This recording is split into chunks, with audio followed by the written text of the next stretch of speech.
Hello friend, welcome to my YouTube channel well classes में। आइए फिर से हम आपके लिए लाए हैं एक नया सेशन।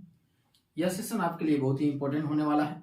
यदि आप चाहते हैं कि आपका न्यूमेरिकल यानी अंक की प्रश्न जो हो मजबूत हो, यह प्रश्न जो है आपको क्लास 10th में 10% या 10% तक वैल्यू रखता है, लेकिन यह आपके भविष्य में बहुत ज़्यादा वैल्यू रखता है। जैसे अगर आप चाहते हैं कि पॉलिटेक्निक हो या कोई इंजीनियरिंग क्षेत्र का एग्जाम हो, या खासकर पॉलिटेक्निक में यह बहुत ही इंपॉर्टेंट भूमिका निभाएगा। तो केवल थ्योरी पढ़ने से नहीं होता है, अंकीय प्रश्न करना बहुत ही जरूरी होता है। यह सेशन क्लास 10th के बच्चों के लिए या वह बच्चे जो आप डिप्लोमा वगैरह की तैयारी करते हैं उनके लिए बहुत ही लाभदायक होगी। तो यह जुड़े रहिए और देखिए। सबसे पहला चीज होता है, हम लोग इसमें बात करने वाले हैं प्रकाश की प्रवर्तन से related. Prakash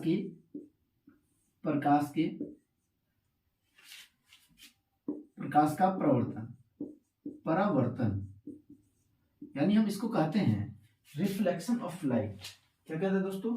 reflection of light के बारे में जानेंगे।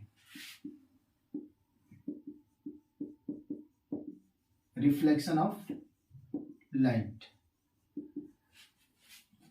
रिफ्लेक्शन ऑफ लाइट में जो आपका सबसे इंपॉर्टेंट जो न्यूमेरिकल का वैल्यू आता है, वो सबसे पहला चीज एक फॉर्मूला है। जैसे मान लेते हैं हमारा ये आपका क्या है, बोलिए, उत्तल दर्पण है। यह हमारा एक उत्तल दर्पण है जिसको P बोलते हैं। यहाँ के इस भाग को P यानी ये ध्रुव पोल कहते हैं। यह F फोकस पॉइंट है यानी फोकस बिंदु है। इसको हम क्या कहते हैं? C कहते हैं। वक्रता त्रिज्या कहते हैं। ठीक है, वक्ता केंद्र कहते हैं। अब यहां से देखिए, यहां से लेकर यहां तक की दूरी को यानी P से लेकर F तक की दूरी को हम क्या कहते हैं? फोकस दूरी कहते हैं। इसको स्मॉल f से सूचित किया जाता है। ठीक है, और यही चीज आपका क्या जी बोलो, P से लेकर और C तक की दूरी को, P से लेकर कहां तक की दूरी को दोस्तों? C तक की दूरी को हम कहते हैं वक्ता त्रिज्या। वक्ता त्रिज्या को किससे लिखा जाता है? R से लिखा जाता है। ठीक है, R से लिखा जाता है। इन दोनों में क्या संबंध होती है? या चाहे अवतल होतल या उत्तल होतल, ये दोनों के लिए है। ठीक है, ये दोनों के लिए। जैसे मान लेते हैं हमारा ये कौन सा दर्पण हो गया? ये हमारा हो गया उत्तल दर्पण। कौन सा दर्पण?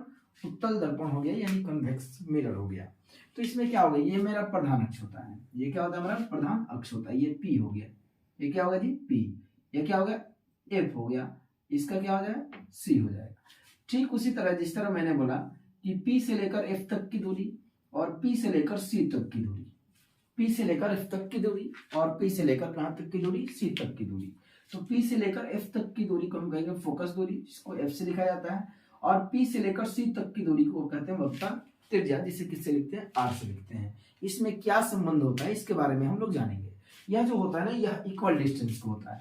यानी इसका एक प्रॉपर्टीज है कि PF बराबर होता है P से लेकर F तक की जो दूरी होती है, F से लेकर C तक की दूरी बराबर होती है। क्या ध्यान रखिएगा इसमें? यानी इसमें हम बोल रहे हैं, जैसे इसमें P से लेकर F तक की दूरी बराबर होगी F से लेकर किस तक, कहां तक की दूरी? C तक की दूरी होती है बराबर। अब इसमें सबसे इंपॉर्टेंट एक फॉर्मूला आता है जिसमें हम जानते हैं F बराबर दोस्तों, F बराबर क्या कहते हैं? R/2 कहते हैं इसको। F बराबर R/2, या इसको यह जो होता है R बराबर क्या जी? 2F भी होता है। इससे रिलेटेड F बराबर R/2 या R बराबर क्या जी? 2F। यह दो फॉर्मूले जो होते हैं यह इंपॉर्टेंट है। इसके बाद एक और फॉर्मूला आता है जिसमें हम कहते हैं 1/v plus 1/u is equal to 1/f। और एक फॉर्मूला होता है m बराबर -v/u यानी आवर्धन बोलते हैं।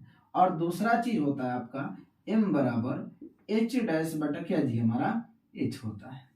इन 1, यह 2, यह 3 और यह 4 और यह 5, इस 5 फॉर्मूले के बेस पर जो है हम लोग फर्स्ट चैप्टर का यानी रिफ्लेक्शन ऑफ लाइट से संबंधित जो भी चीजें हैं न्यूमेरिकल यानी अंकित प्रश्न हम आसानी से कर सकते हैं। लेकिन फिलहाल हम लोग इन सभी फॉर्मूलों को मैं फिर दोबारा लिखवाऊंगा, फिर इसके बारे में मैं डिटेल से आपको समझाऊंगा। इस सेशन में आप इससे संबंधित कुछ बातें होंगी जो अंकित प्रश्न से रिलेटेड है, जो हेल्प करेंगी आपको प्रश्न को सोल्व करने में यानी प्रश्न को बनाने में बहुत ही मदद करेगी। तो जुड़े रहिएगा अंत तक और देखते रहिएगा। देखिए, सबसे पहले हम बात करते हैं किसके बारे में?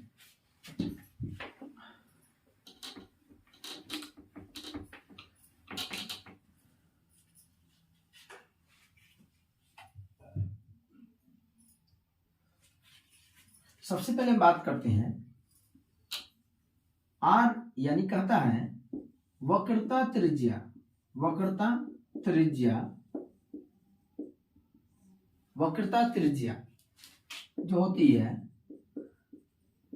फोकस दूरी की, फोकस दूरी की क्या होती है, देखिए वक्रता त्रिज्या फोकस दूरी की क्या होती है, दोगुनी होती है। क्या होती है दोस्तों, दोगुनी होती है, दोगुनी होती है।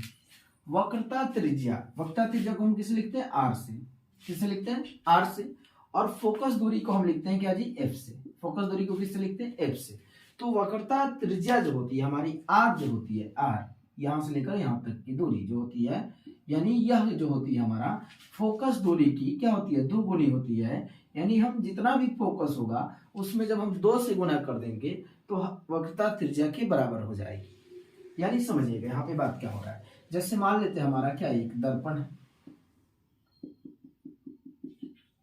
और यह दर्पण जो हमारा P है, यह क्या है, F है, और क्या है, यह C है।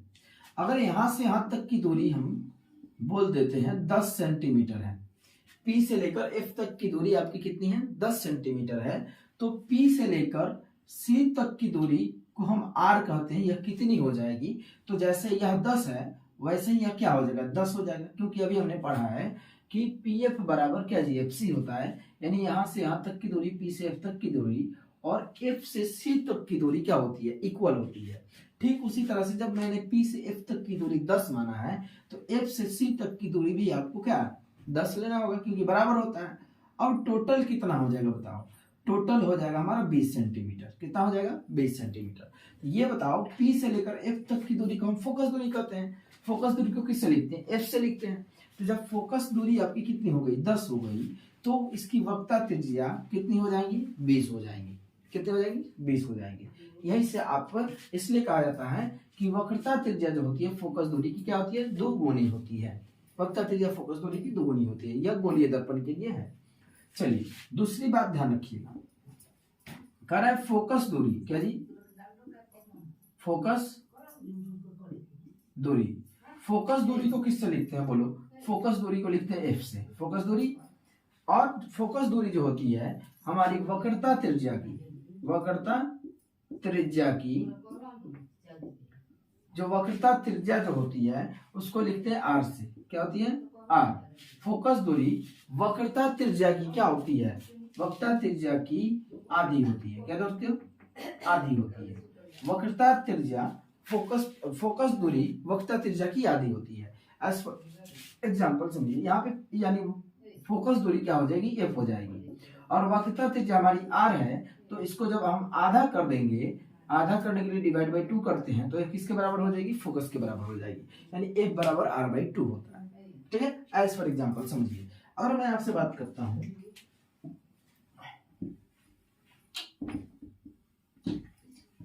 कि यह जो हमारा दर्पण है, यह हमारा जो दर्पण है, यह कौन सा दर्पण हो गया, अवतल दर्पण हो गया। कौन सा दर्पण, अवतल दर्पण। यह हमारा क्या हो गया, P ध्रुव हो गया, यह प्रधान अक्ष, या F हो गया, और यह क्या हो गया हमारा C हो गया। यह PF और क्या हो रहा है हमारा C हो रहा है।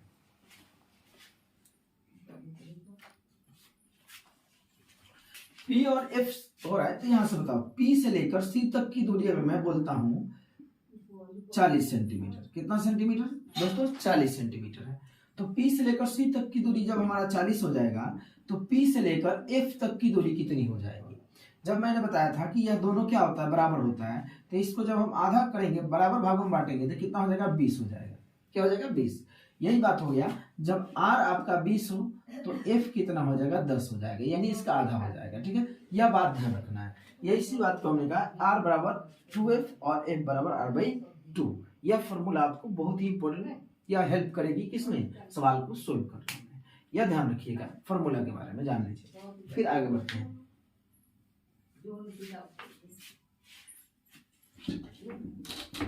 नेक्स्ट की ओर बढ़ते हैं।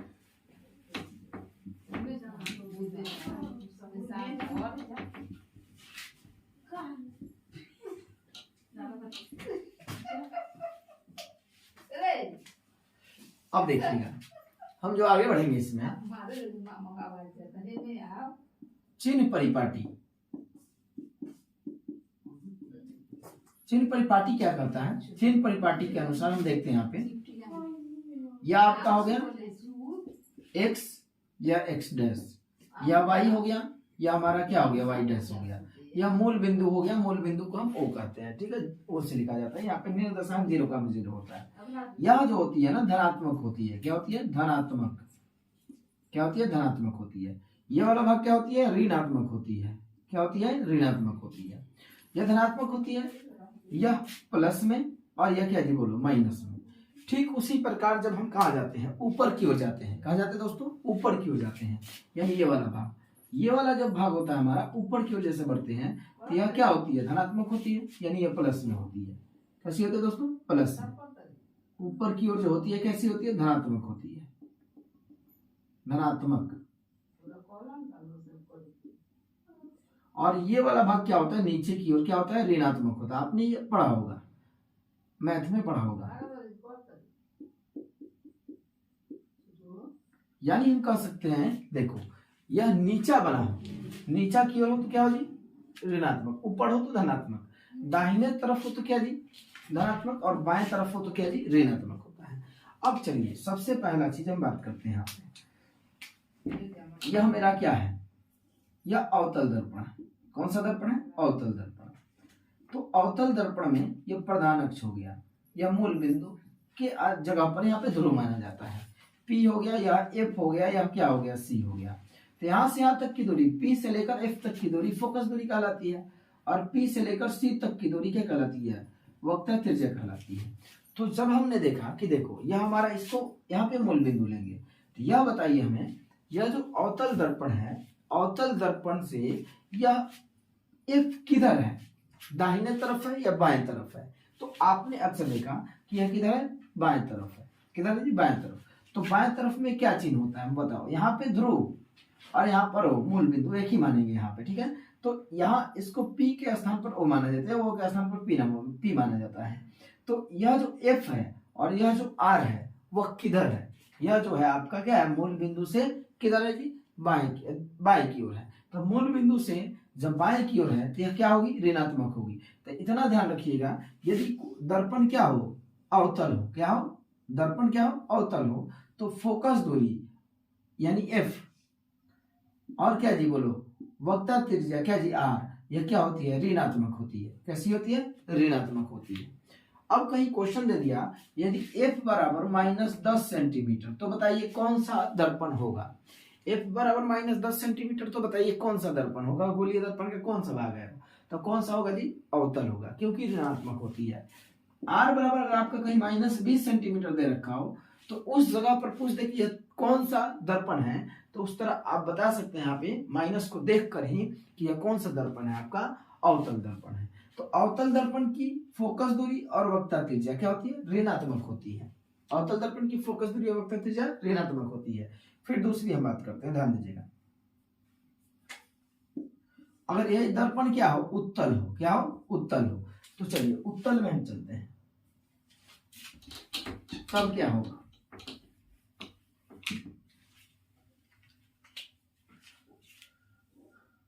यह हमारा हो गया उत्तल दर्पण, यह हमारा P, यह क्या हो गया? F, और यह हमारा हो गया C।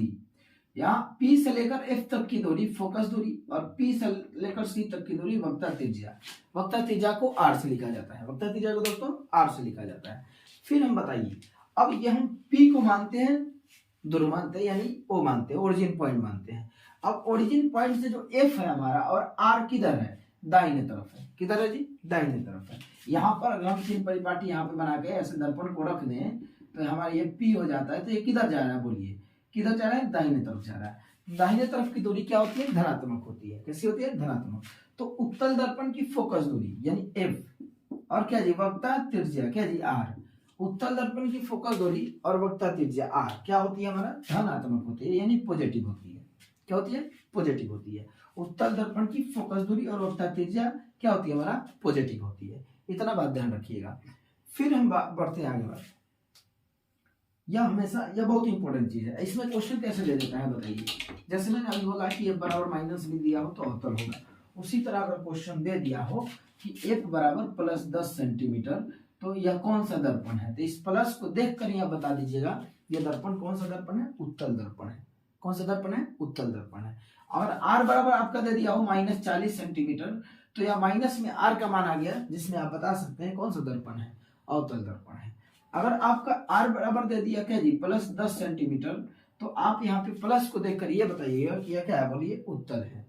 तो इस तरह हमने देखा कि अवतल दर्पण की फोकस दूरी और अवतल दर्पण की वक्र त्रिज्या r क्या होती है, ऋणात्मक होती है। उसी तरह उत्तल दर्पण की फोकस दूरी और उत्तल दर्पण की वक्र त्रिज्या r क्या होती है, धनात्मक होती है। इतना बात को ध्यान में रखिएगा, 100% क्लियर, क्योंकि आने वाले समय में जब हम इसको सोल्व करेंगे न्यूमेरिकल को, आंकी प्रश्न को, तो यह बहुत ही यूजफुल होगा आपके लिए। नेक्स्ट क्वेश्चन की ओर बढ़ते हैं। नेक्स्ट बात आता है वस्तु दूरी। क्या जी, वस्तु दूरी। वस्तु दूरी को याद रखिएगा किससे लिखा जाता है, यू से लिखा जाता है। वस्तु दूरी को किससे लिखा जाता है, यू से लिखा जाता है। अब यू के बारे में हम बात करते हैं, तो यू के लिए मैं उत्तल दर्पण और एक अवतल दर्पण दोनों बनाकर मैं आपको दिखाता हूँ। चलिए, मेरा ये हो गया अवतल दर्पण। क्या हो गया, अवतल दर्पण। यह हमारा प्रधान अक्ष, यह ध्रुव हो गया, यह फोकस एफ और यह वक्ता केंद्र सी हो गया, और दूरी आपका फोकस दूरी और वक्ता त्रिज्या हो गया। अब देखिए फिर आगे, यह हमारा हो गया उत्तल दर्पण। उत्तल दर्पण में हमारा यह P, यह क्या जी F, और यह क्या हो गया हमारा C हो गया। अब यहां से लेकर P से लेकर F तक की दूरी फोकस दूरी, और P से लेकर C तक की दूरी वक्ता त्रिज्या हमारा क्या हो गया, R हो गया। यहाँ पे वक्ता त्रिज्या क्या हो गया, R हो गया। फिर हम बात करते हैं आगे, देखिएगा। अब हम इसमें, अब बताइए हमेशा हम वस्तु को किधर रखते हैं, ये बताओ। हम शीशे के पीछे तो जाकर नहीं देख सकते हैं कि हाँ मैं कैसा दिख रहा हूँ, यह वस्तु कैसा दिख रहा है। जब भी खड़ा होगा ना शीशे के सामने, यानी परावर्तक सतह की ओर खड़ा होना पड़ेगा। तो ये हमारा है अवतल दर्पण। क्या है, अवतल दर्पण। अवतल दर्पण में ये वाला भाग, ये चिकना इधर वाला, इधर तो लगा है, ये कलई किया गया है, तो ये इधर वाला भाग जो होता है हमारा कहलाता है परावर्तक सतह कहलाता है। क्या होता है, परावर्तक सतह। तो वस्तु को हमेशा किधर रखा जाता है, परावर्तक सतह की ओर रखा जाता है। यहाँ पे बात ध्यान रखिएगा, अवतल दर्पण का परावर्तक सतह कैसा होता है, तो धसा हुआ होता है। कैसा होता है, धसा होता है। अब देखो, तो वस्तु को इसमें अगर अवतल दर्पण में किसी वस्तु को देखना होगा तो हमें कहाँ रखना पड़ेगा, इसी साइड में रखना पड़ेगा कहीं ना कहीं। या तो यहाँ रख दो, नहीं तो F पर रख दो, नहीं तो F और C के बीच रखो, या C पर रखो, ऐसे रखा जाता है, कहीं भी रख सकते हैं इधर परावर्तक सतह की ओर। तो वस्तु दूरी, जहां पर वस्तु रखी जाती है उसको वस्तु दूरी कहा जाता है। जहां पर वस्तु रखी जाती है, तो वस्तु जहां पर रखी जाती है, और कहां से, P से, ध्रुव से लेकर वस्तु जहां रखी जाती है वहां तक की दूरी को हम किससे लिखते हैं, अब उसको कहते हैं वस्तु दूरी। अब वस्तु दूरी को U से सूचित किया जाता है। तो ये बताओ, यह वस्तु किधर रखा गया, यह P हमारा O होता है। P हमारा क्या होता है, O होता है। अगर हमने इस पर ऐसे ऐसे कर दिया x x डैश, ये y डैश, तो यह किधर रखा गया बताओ, दाहिने ओर की बाईं ओर, यह रखा गया बाईं ओर। तो बाईं ओर की दूरी क्या होती है, देखिए बाईं ओर की दूरी क्या होती है, ऋणात्मक होती है। तो वस्तु दूरी हमेशा क्या होती है, ऋणात्मक होती है। किसके लिए, मैंने बताया अभी अवतल दर्पण के लिए। फिर बताओ, ये जब हमारा उत्तल दर्पण हो गया, ये क्या हो गया हमारा उत्तल दर्पण। तो उत्तल दर्पण में परावर्तक सतह किधर है, यही ना परावर्तक सतह है जी, ये हमारा परावर्तक सतह। परावर्तक सतह मतलब जिधर चिकना हो, तो इधर चिकना है, यह परावर्तक सतह हो गया। तो परावर्तक सतह जिधर रहेगा उधर ही ना वस्तु रखेंगे, यानी वस्तु हम इधर रखना पड़ेगा, या तो यहाँ रख दो, नहीं तो यहाँ रख दो। तो अगर वस्तु यहाँ तक रख रहे हैं, तो P से लेकर जहां पर वस्तु रख रहे हैं वहां तक की दूरी वस्तु दूरी कहलाती है, जिसको किससे लिखते हैं, U से। तो दोनों कंडीशन में, या तो दर्पण अवतल हो या दर्पण क्या उत्तल हो, यानी कॉन्केव हो या कन्वेक्स हो, दोनों में जो होता है आपका प्रतिबिंब दूरी हमेशा क्या होती है, बोलो, बाईं ओर रखी जाती है, दाएं तरफ नहीं रखी जाती है, परावर्तक सतह की ओर रखी जाती है। तो बाईं ओर रखने के कारण यह क्या होगा, इसका साइन क्या होगा, ऋणात्मक होगा। तो यह किसके लिए, या तो अवतल हो तब या उत्तल हो तब, दोनों के लिए क्या लिया जाता है, ऋणात्मक लिया जाता है, या माइनस में होता है। ठीक है, ध्यान रखिए इस बात को। आइए चौथा नंबर हम बात करते हैं प्रतिबिंब के बारे में। प्रतिबिंब दूरी, प्रतिबिंब दूरी, प्रतिबिंब दूरी को यहाँ पे V से लिखा जाता है। प्रतिबिंब दूरी को किससे लिखा जाता है, V से लिखा जाता है, याद ध्यान रखिएगा। तो प्रतिबिंब जो होता है ना, कैसा होता है देखना, दो तरीके से होता है। एक धनात्मक, एक वास्तविक प्रतिबिंब, वास्तविक प्रतिबिंब, और एक जो होता है हमारा काल्पनिक प्रतिबिंब, आभासी प्रतिबिंब। काल्पनिक प्रतिबिंब, एक जो होता है वास्तविक प्रतिबिंब। काल्पनिक प्रतिबिंब जो होता है हमेशा सीधा होता है। कैसा होता है? सीधा होता है। और वास्तविक प्रतिबिंब कैसा होता है? उल्टा होता है। कैसा होता है? उल्टा होता है। वस्तु को ऐसे रखिएगा तो उसका प्रतिबिंब नीचे की ओर बनेगा। ठीक है, ये होता है। अब देखिए, अब क्या होता है ना, देखिए प्रतिबिंब दूरी को हम लिखते हैं v से। प्रतिबिंब जो होता है दो प्रकार के होते हैं, वास्तविक और क्या जी, काल्पनिक। यदि हमारा प्रतिबिंब क्या हो? वास्तविक हो। कैसा हो? वास्तविक हो। तो v का मान हमेशा ऋणात्मक लेते हैं। प्रतिबिंब यह दर्पण के लिए लागू होता है, या लेंस के लिए नहीं है। यहाँ पे लेंस में जाकर थोड़ा सा चेंजेस होता है, इसके लिए, प्रतिबिंब के लिए आप ध्यान रखिएगा यहाँ पे। और वही काल्पनिक होता है ना, तो v हमेशा क्या लिया जाता है? पॉजिटिव लिया जाता है। v हमेशा क्या लिया जाता है? पॉजिटिव लिया जाता है।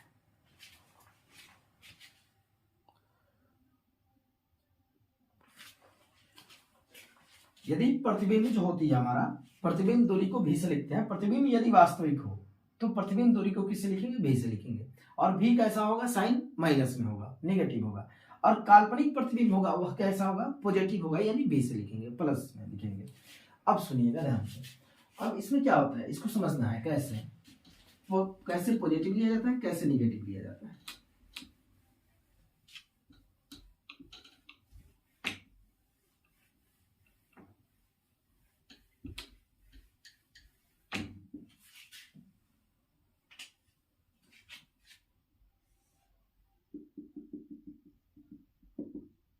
यह हमारा है अवतल दर्पण। क्या हमारा? अवतल दर्पण है। अवतल दर्पण में हमारा यह f हो गया और यह c हो गया। आप जानते होंगे जब वस्तु को हम कहाँ रखते हैं? p तथा f के बीच रख देते हैं, यहाँ पे रख देते हैं। a, यह हो गया हमारा a और एक हो गया b। हमारा a हो गया, क्या हो गया? b हो गया। इसमें क्या होता है ना, देखो एक ऐसे प्रकाश को लिया जाता है जो प्रधान अक्ष के समानांतर है। चलो ये प्रधान अक्ष के समानांतर है। दर्पण से परावर्तन के बाद यह कहाँ से जाती है? फोकस से होकर जाती है। क्योंकि यह जब फोकस से होकर जाएगी, एक ऐसे, और दूसरा जिस वस्तु से एक ऐसे प्रकाश को लेते हैं जो कहां से जाए? सी से होकर जाती है। तो सी से होकर जाएगी। देखो दोनों के बीच की दूरी क्या होते जाती है? देखिए बढ़ते जाती है। तो ये तो वास्तव में इधर मिलेगी नहीं, लेकिन जब इसको हम इधर मिलाते हैं डैश करके, इधर जब हम मिलाते हैं तो ये हमारा हो गया क्या जी? बोलिए, इधर आकर कटेगा, कटता हुआ प्रतीत होगा। तो ये हमारा हो गया क्या जी? बोलो, प्रतिबिंब हो गया। ए डैश और क्या जी? B dash. यह कैसा प्रतिबिंब बताओ? वस्तु को अगर ऐसे रखा है सीधा, और वस्तु ऐसे ही बन गई सीधा, तो ये क्या हो गया हमारा? सीधा वस्तु कैसी होती है? काल्पनिक प्रतिबिंब होती है। सीधा प्रतिबिंब कैसी होती है? काल्पनिक प्रतिबिंब होती है। यह किधर बना बताओ? यह P से, बस प्रतिबिंब दूरी यहाँ से P से लेकर B डैश तक की दूरी को किससे लिखेंगे? V से लिखेंगे। अब यह किधर बना जी बताइए? यह बना ध्रुव जो है, यानी P जो है, P से किधर बना? दाहिने की ओर। तो P से दाहिने की ओर, यह हमारा दाहिना हो गया। ओ यहाँ पे P कहो, यहाँ पर O कहो, एक ही बात हो गया। तो ये किधर बना? दाहिना की ओर। तो दाहिना की ओर कैसा होता है? धनात्मक होता है। तो यह काल्पनिक जब प्रतिबिंब बना, यह काल्पनिक प्रतिबिंब हुआ, तो काल्पनिक प्रतिबिंब में भी हमेशा कैसा लिया जाता है? पॉजिटिव लिया जाता है। काल्पनिक प्रतिबिंब में भी हमेशा कैसा लिया जाता है? पॉजिटिव लिया जाता है। उसी तरह से अगर हम बात करते हैं, यहाँ पे देखो ध्यान से, यह हमारा अवतल हो गया, यह हमारा प्रधान अक्ष हो गया, या ध्रुव हो गया, या एफ हो गया, और यह क्या हो गया? हमारा सी हो गया।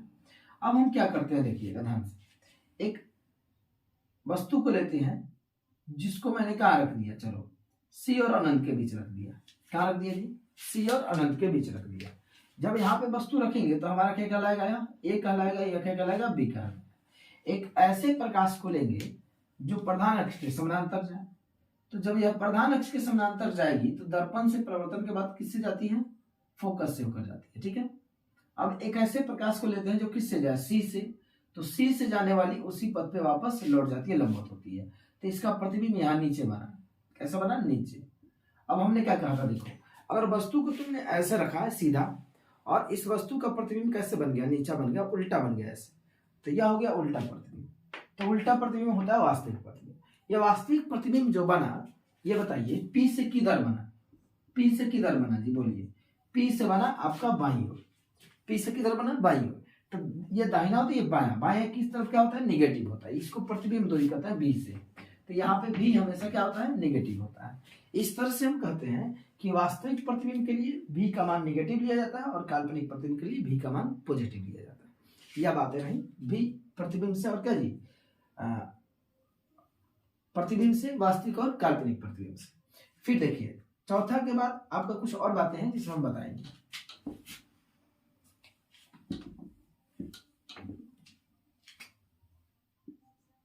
पांचवा बात है प्रतिबिंब की ऊंचाई, प्रतिबिंब की ऊंचाई, और यहां पे हो गई वस्तु की ऊंचाई। तो प्रतिबिंब जो होता है ना, देखो प्रतिबिंब दो तरीके से होगा, एक वो रियल यानी वास्तविक, एक काल्पनिक इमेजिनरी।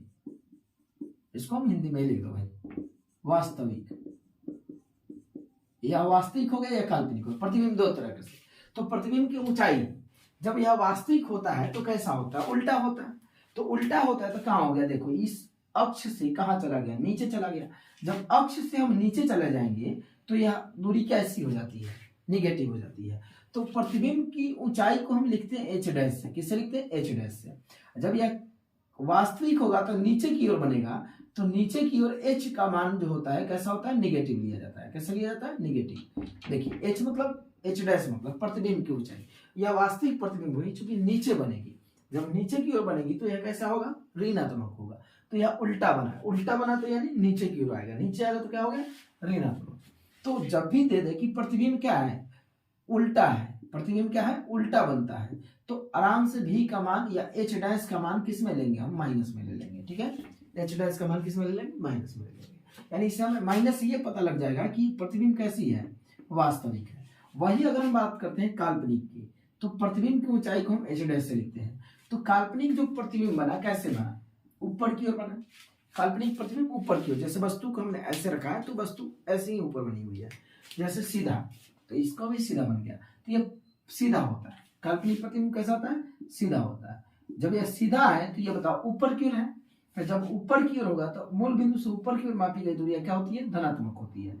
यानी एच डैश का मान किस में लेते हैं, प्लस में लेते हैं। तो इतना ध्यान रखिएगा, एच डैश का मान क्या होता है, प्लस में होता है। अब क्वेश्चन अगला आता है, छठा नंबर। सुनो, छठा नंबर बात यह होता है एम के बारे में, प्रतिबिंब आवर्धन के बारे में। एम को आवर्धन कहते हैं। यदि एम का मान कोई वैल्यू दिया हो +4 और एम का मान -4 दे दिया, तो देखिए एम का +4 होने का मतलब प्लस जो दर्शाता है यहाँ पे किससे, प्रतिबिंब को, काल्पनिक प्रतिबिंब को। किसको, काल्पनिक प्रतिबिंब को। और एम का ऋणात्मक मान जो होता है किसको दर्शाता है, वास्तविक प्रतिबिंब को। किसको जी, वास्तविक प्रतिबिंब को दर्शाता है। इतना याद रखिएगा। तो ये रहा जो आपका बेसिक था, यानी आवर्धन का धनात्मक मान काल्पनिक प्रतिबिंब, काल्पनिक मतलब सीधा प्रतिबिंब, आवर्धन का ऋणात्मक मान वास्तविक प्रतिबिंब, वास्तविक प्रतिबिंब मतलब उल्टा प्रतिबिंब को दर्शाने का काम करता है। तो यह रहा आपसे जो इस चैप्टर का जो रिफ्लेक्शन ऑफ लाइट जो है, इससे जो क्वेश्चंस बनेंगे उसके लिए जानना जरूरी था, जिसको मैंने बताया। इसके बाद हम लोग क्वेश्चन करना शुरू कर देंगे। अब फॉर्मूले जो क्या है आपको इतना ध्यान रखना है, जो कि मैं आपको लिखवा दे रहा हूँ और बता दे रहा हूँ, उसको ध्यान में रखिएगा। ठीक है, फिर हमसे दोहराता हूँ आपको कि अवतल दर्पण की फोकस दूरी और वक्रता त्रिज्या माइनस में होती है, निगेटिव होती है। उत्तल दर्पण की फोकस दूरी और वक्रता त्रिज्या क्या होती है, पॉजिटिव होती है। वस्तु दूरी हमेशा क्या होती है, निगेटिव होती है। प्रतिबिंब दूरी यदि वास्तविक हो तो उसको निगेटिव लेंगे, और वही काल्पनिक हो तो उसको क्या लेंगे, पॉजिटिव लेंगे। प्रतिबिंब यदि उल्टा हो तो उसका प्रतिबिंब की ऊंचाई क्या लेंगे, निगेटिव लेंगे। यदि प्रतिबिंब कैसा हो, सीधा हो, सीधा मतलब काल्पनिक हो, तो उसका पॉजिटिव लेंगे प्रतिबिंब की ऊंचाई। और वही आपका जो होता है एम आवर्धन जो होता है, अगर पॉजिटिव हो तो काल्पनिक प्रतिबिंब और नेगेटिव हो तो वास्तविक प्रतिबिंब को दर्शाने का काम करती है। इतना ध्यान रखिए, बहुत ही इंपॉर्टेंट चीज है। आइए फिर बात करते हैं इसमें आपको क्या क्या यूज होगा, फॉर्मूला क्या क्या यूज होता है आपको देख लेना है इसमें, जो कि मैंने शुरू में ही बताया था 4 फॉर्मूले। पहला फॉर्मूला नंबर 1, एफ आर बराबर 2f या f बराबर r/2। यह फॉर्मूला ध्यान रखिएगा, यह बहुत ही इंपॉर्टेंट। ठीक है, दूसरा फॉर्मूला ध्यान रखिएगा, 1/v + 1/u = 1/ क्या gf।